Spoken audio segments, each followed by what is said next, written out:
नमस्कार दर्शक बंधु बड़ खबर आउ एक स्वतंत्र उपस्थापना को स्वागत करुच्ची मु श्रीधर। आज उपस्थापना रही महिला को राज्य रे सुरक्षा देबारे सफल होई पारिबो कि कांग्रेस।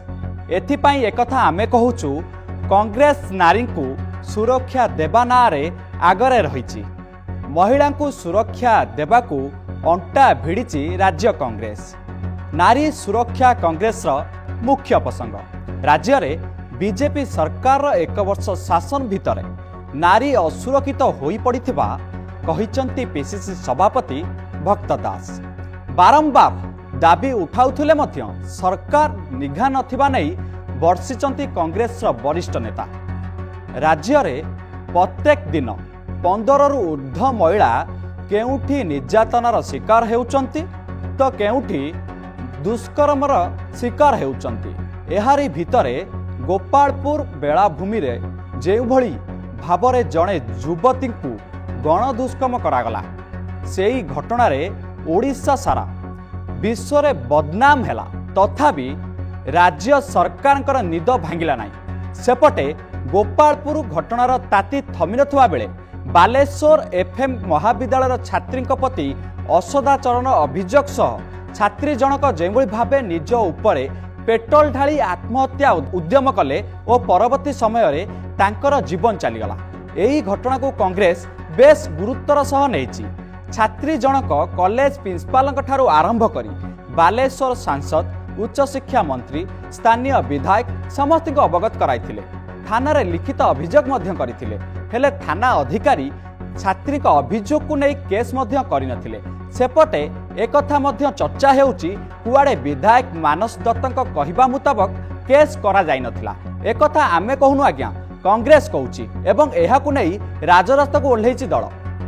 एहा सहित कांग्रेस राज्य सरकार को सीधा सीधा भावे दायी करिछि। एमिति राज्य रे अनेक बड़ बड़ घटना घटुची और महिला माने न्याय पाइबारु वंचित रहुथबा नै कहिचंती भक्त दास। तेणु महिला मानक सह रही सेमानकु न्याय देबा पई कांग्रेस एक बड़ निष्पत्ति नेछि।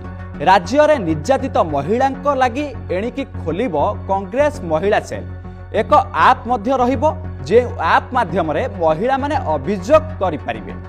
अभियोग आसिला परे पीसीसी सेही महिलांक पाखरे पहुंची अनुधान करी तदंतरे सहयोग करिबा नै व्यापार कमिटी बैठक रे बड़ निष्पत्ति निया जाइतबा भक्त दास कहिसंती।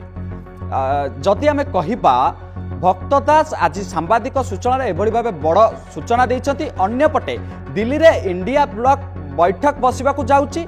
एही बैठक रे बालेश्वर एफएम कॉलेज पीड़ितांक प्रसंग उठा जिबा नै कांग्रेस ओडिशा प्रभारी अजय लल्लू कहिचंती। एपरिक एही प्रसंग राहुल गांधी संसद रे उठाइबे पीड़ितांक न्याय दाबी रे आगुक आसीबे बोली कहिचंती। छात्री आत्माहुति घटना रे न्यायिक तदंत हेबा सह उच्चतम न्यायालयर विचारपति एही घटनार तदारख करंतु बोली दल दाबी करिछि। तुरंत राज्य सरकार महिला कमिशन नियुक्ति करंतु बोली अजय लल्लूजी सीधा सीधा सरकार को सुनाई देइछंती। एपरिकी बालेश्वर फकीरमोहन विश्वविद्यालयर छात्री एकादश को श्रद्धांजलि दिवस रूप में कांग्रेस समेत वामपंथी एवं अन्य समभावपूर्ण धर्म निरपेक्ष दल पालन करिवार निष्पत्ति नेइछंती।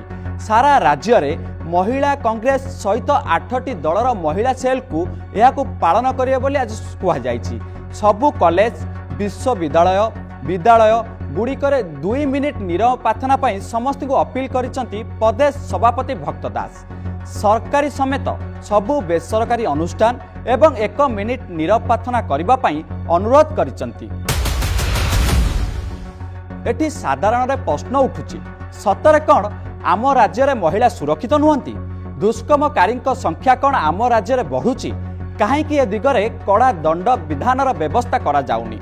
तेबे आगामी समय रे देखिबाकू बाकी रहिला भक्त दास को नेतृत्व में महिला मानक सुरक्षा नहीं कांग्रेस अनेक पदक्षेप नेउथुवा बेले केते दूर महिला मानक सुरक्षा देबारे सफल हेउची। आजिर उपस्थापना को एठु रखुची। पुणी देखा आउ एक स्वतंत्र उपस्थापन। नमस्कार।